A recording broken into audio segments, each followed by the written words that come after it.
Assalamualaikum warahmatullahi wabarakatuh. Salam sejahtera bagi kita semua, sobat elektronik dimanapun Anda berada. Jumpa kembali dalam video kali ini. Kita akan membahas tentang dimmer AC, dimmer beban AC ya. Cuman kali ini kita sistem kontrolnya menggunakan atau secara digital ya. Jadi menggunakan zero cross untuk mendeteksi titik nol perubahan dari tiap polaritas untuk menentukan kapan MCU men-trigger si ini teriak ya.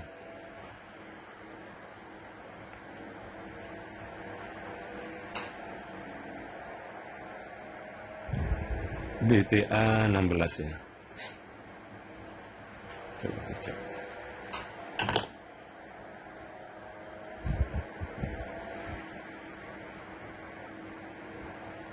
Oh, sorry. Ini BT 136. Berarti ini versi yang tidak ada, yang tidak isolated ya. Kalau isolated itu BTA 16 kalau nggak salah.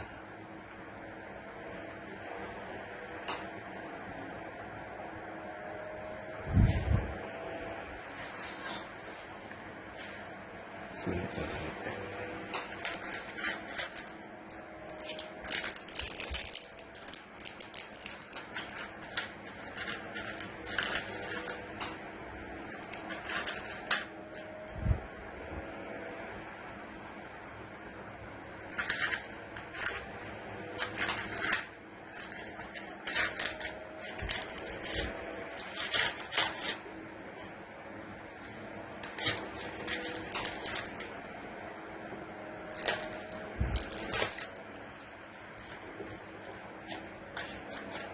Jadi ini yang versi isolated BTA 16 ya. Jadi ini kalau dilukir ini sama-sama bisanya secara teori. Jadi pada praktikum kali ini sebenarnya kami ingin membandingkan antara cara analog tentang kontrol motor DC, vibrator maju mundur motor DC. Jadi nanti ini dibuat ada flip flopnya juga. Jadi nanti bisa menggantikan cara 2NE55 dan 2NE55 ya. Untuk kontrol motor DC-nya tetap menggunakan full bridge dari pasangan transistor PNP dan NPN. Oke, kali ini kita fokusnya di dimmer AC secara digital, kontrolnya secara digital. Oke, sekarang untuk power supply kami gunakan dari USB to TTL. Ini kan ada output 3,3.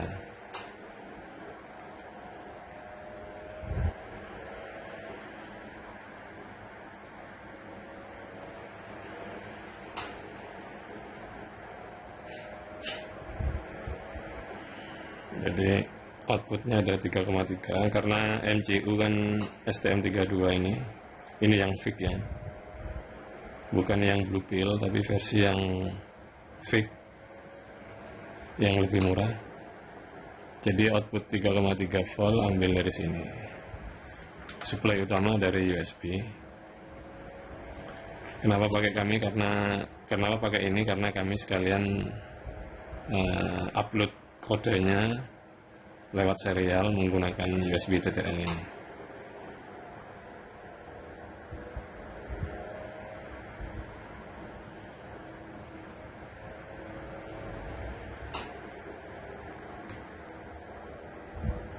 lagi.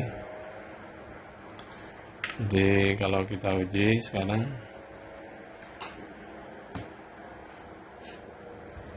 ini adalah flip-flop.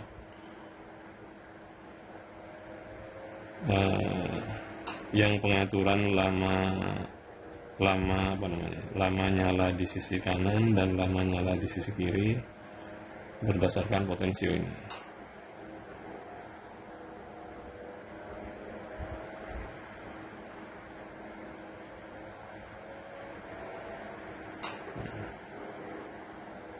Kalau lebih lama di sisi kiri,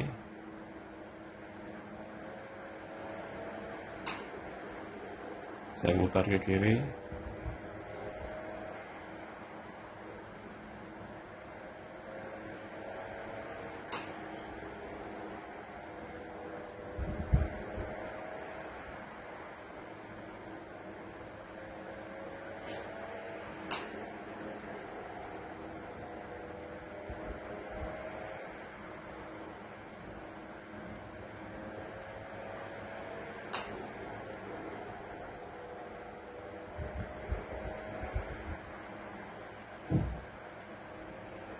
Ya, oke.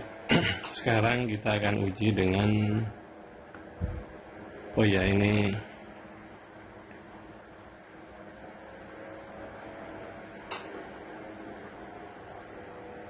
zero crossnya. Kalau dulu itu untuk menyamakan fase dalam praktikum, kalau nggak salah pakai Raspberry Pi Pico ya. Dia menggunakan yang tandem ya, yang couple output zero crossingnya. Jadi posisi bawah dan posisi atas, negatif dan positif masing-masing ada zero crossnya. Kali ini kita pakai satu kanal aja, yang optocoupler warna putih ini 4N25. Jadi kami sekarang akan tunjukkan yang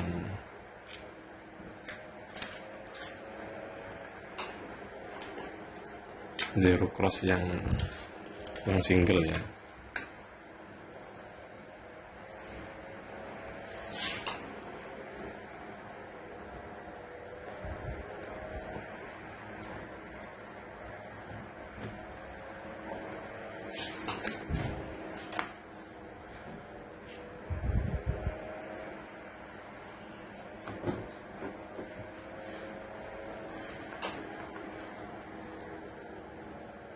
Untuk 220 ini ya.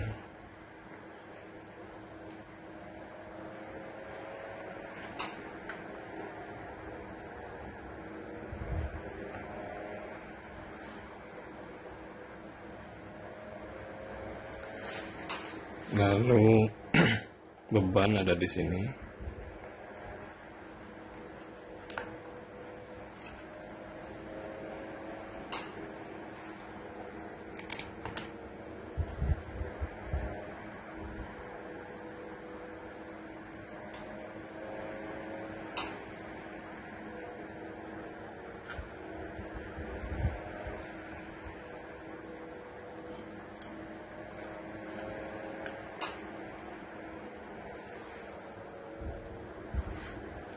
Saya matikan dulu. Saya akan ukur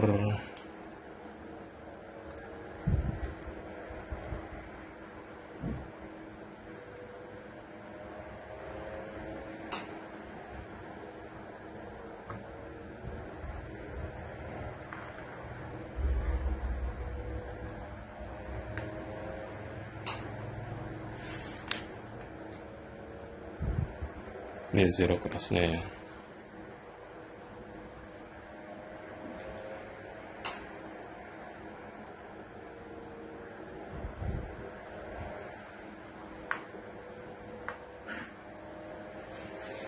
Yang ini nanti ngukur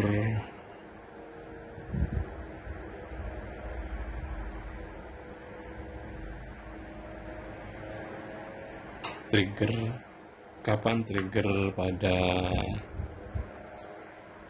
optotriak dilakukan oleh si MCU.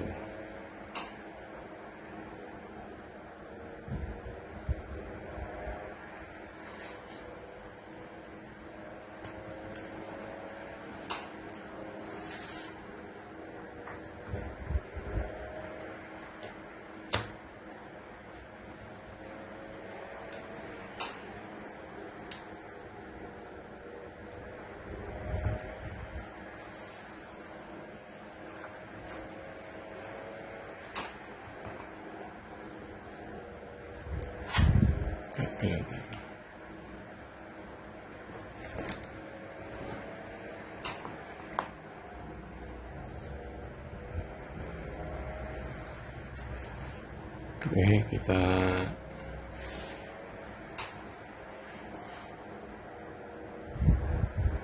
nyalakan ya. Jadi yang warna biru ini AC 220 masih belum on ya.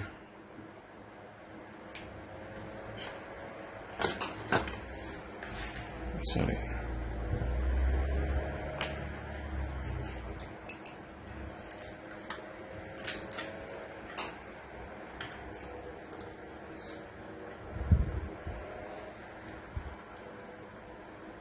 Ini 220 ya.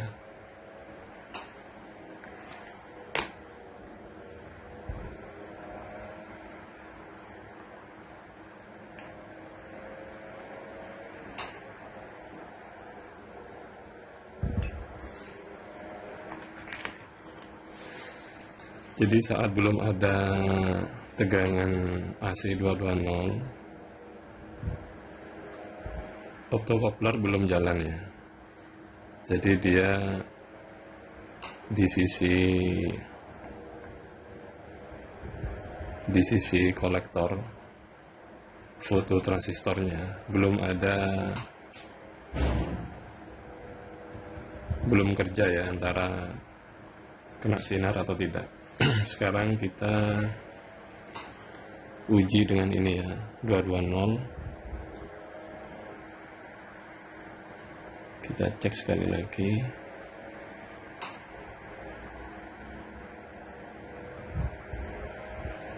Jadi dua kabel ini AC ini ya, nyambung AC ini sama dengan ini. Oke, sekarang kita uji.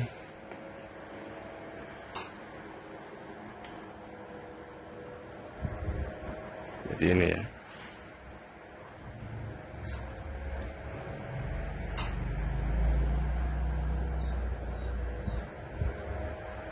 Kita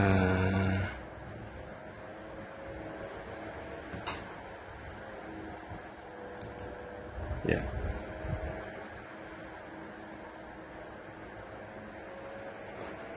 Jadi ini kita langsung praktek nih. Ini dibesarin ya, duty cycle-nya. Jadi ini berbeda dengan cara PWM, cara membesarkan duty cycle di konsep PWM biasanya ya.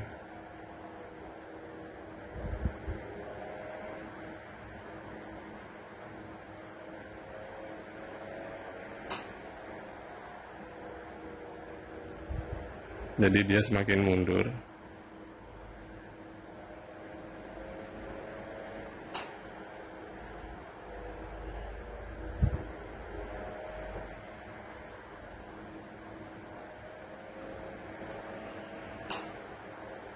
Semakin mundur, semakin terang. Jadi cara men-trigger optotriak ini dan teriak itu sendiri, yang teriak tegangan tinggi ini, dia cukup sedikit aja, cukup sekitar 100 sampai 200 mikrosecond. Karena si teriak ini, BT136 ini zero cross, jadi ini tidak ada plus minus ya, tidak tahu. Yang pasti dia ada zero cross dari negatif ke positif maupun dari positif ke negatif. Jadi dia cacat seperti ini. Jadi saat di trigger gini, maka si teriak ini akan nge-latch ya, sampai dia mencapai titik cross, titik zero cross, lalu dia off. Dia off, MCU trigger lagi, dia on, ngelat lagi sampai zero cross selanjutnya, begitupun seterusnya ya.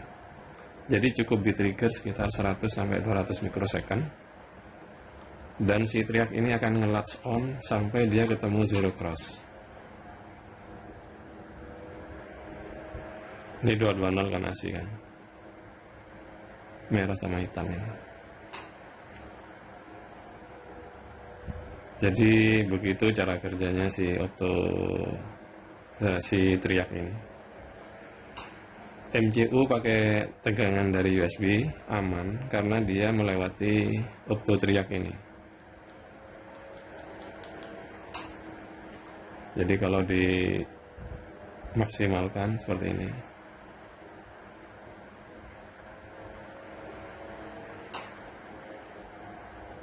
Terus sampai dia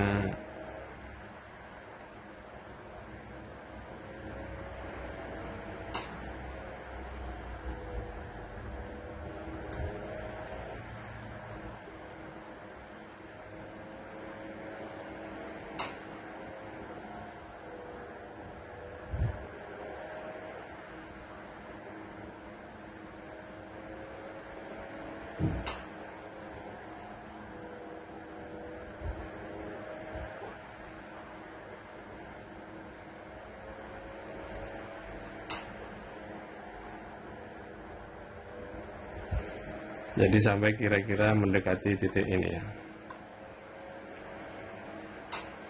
Ini sudah cukup karena ini multi turn dua kaki ujung ujung kiri dan ujung kanan di paralel. Jadi ini kalau bisa jadi lebih dan otomatis dia off ya. Coba kami teruskan putar ke kanan.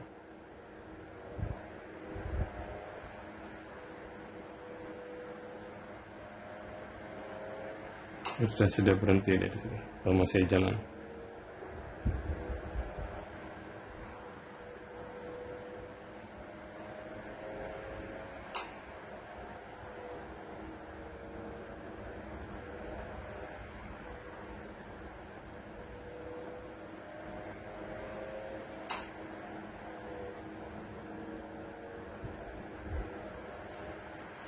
Jadi di program itu sudah dikasih spelling ya. Jadi jangan sampai ke titik sini ya. Titik tengah dari zero cross ini. Karena akan menyebabkan flicker ya. Jadi cukup kasih spelling sedikit di depannya.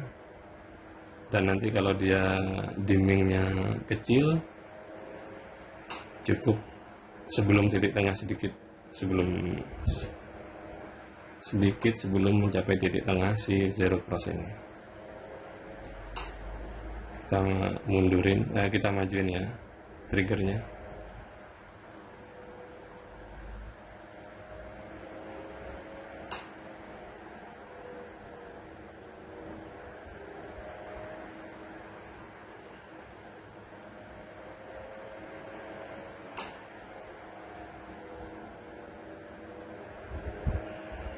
Nah ini mulai mundur,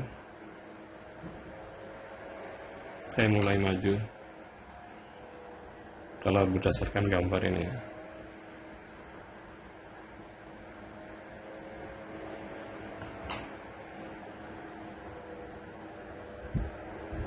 Semakin redup ya. Ini agak sedikit goyang ya. Jadi semakin bagus potensinya, maka akan semakin smooth. Ini juga pengaruh dari apa namanya si breadboard ini, kakinya tidak konsisten nyambung atau bisa sedikit putus nyambung.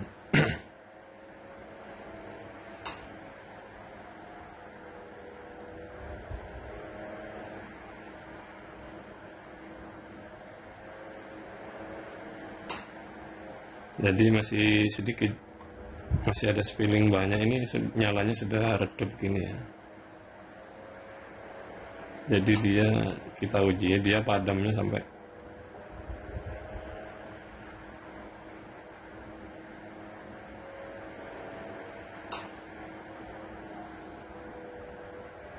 belum nyampe titik zero cross yang tengah, dia sudah padam. Jadi sebenarnya efektifnya kita mengambil sinyal zero cross sisi kiri dan sisi kanan itu sudah efektif ya.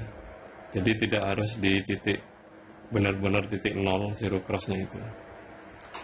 Namun sebenarnya di program MCU dia mampu sebenarnya untuk deteksi sampai titik tengahnya itu ya. Jadi titik ini, interrupt titik ini sama titik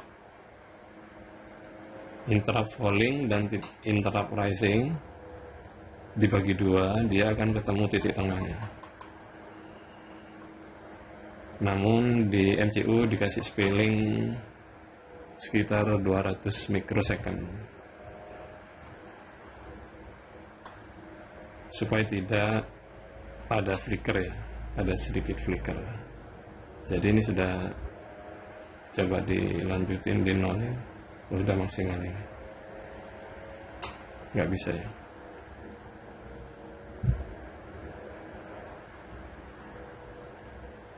Berarti spellingnya berfungsi ya, baik atas maupun bawah dia berfungsi.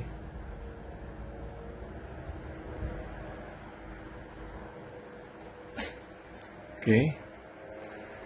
Jadi seperti itu cara kerjanya untuk melihat apa seberapa smooth jika secara perhitungan digital. Kalau ini tetap dengan potensio ya, dibaca dengan ADC, cuman dia gerak-gerak ya, karena pakai potensio.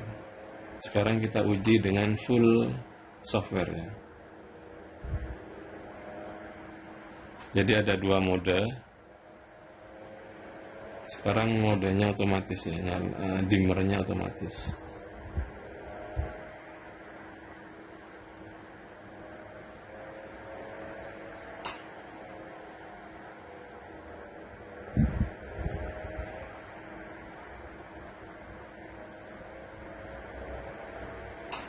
Sekarang di ground yang B4, B4. Lalu saya restart.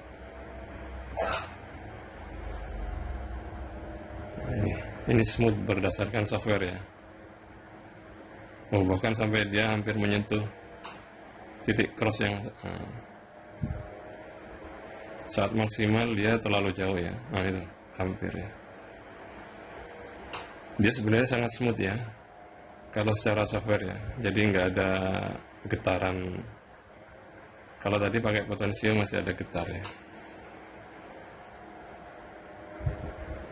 Jadi kesimpulannya, jika potensionya halus, pergerakannya linier dan halus, maka secara teori bisa dipastikan beban juga, dimmer di sisi beban juga akan halus.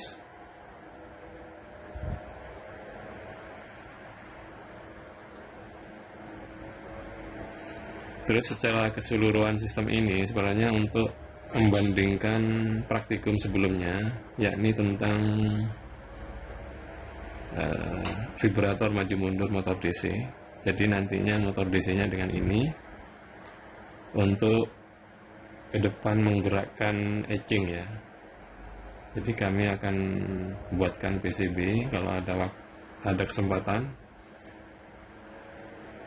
untuk sistem ini, plus dimmer AC ini fungsinya untuk jadi satu sistem mengcover mesin etching dan mesin pemanas dua sisi ya, karena nanti kami akan banyak bekerja dengan PCB double layer ya. Jadi nanti pemanasnya kayak setrika, cuman ada dua sisi ya. Nah nanti dimmer panasnya menggunakan yang ini. Jadi dengan satu MCU bisa mengontrol dua mesin sekaligus. Jadi kalau dengan hardware penuh tanpa MCU, hardware manual seperti transistor NI55, maka komponen yang dipakai akan banyak. Kita buat ringkas aja nanti dengan satu MCU yang STM32 yang paling murah ini ya. Oke, demikian cara kerja daripada kontrol secara digital untuk beban AC. Semoga ini bermanfaat. Ini sebenarnya tidak hanya untuk lampu ya, ini semua jenis beban AC ya. Tinggal nanti sirkuitnya menyesuaikan dengan beban AC-nya dia termasuk induktif atau resistif ya. Jadi kalau induktif ini sebenarnya resistif ya, cuman ini jaga-jaga. Ini ada kapasitor ini supaya mengimbangi untuk beban AC yang induktif ya. Jadi nanti sirkuitnya ini disesuaikan dengan beban AC-nya, induktif atau resistif. Jadi oke, demikian. Semoga ini bisa bermanfaat bagi kita semua. Sampai jumpa pada video-video kami selanjutnya. Wassalamualaikum warahmatullahi wabarakatuh.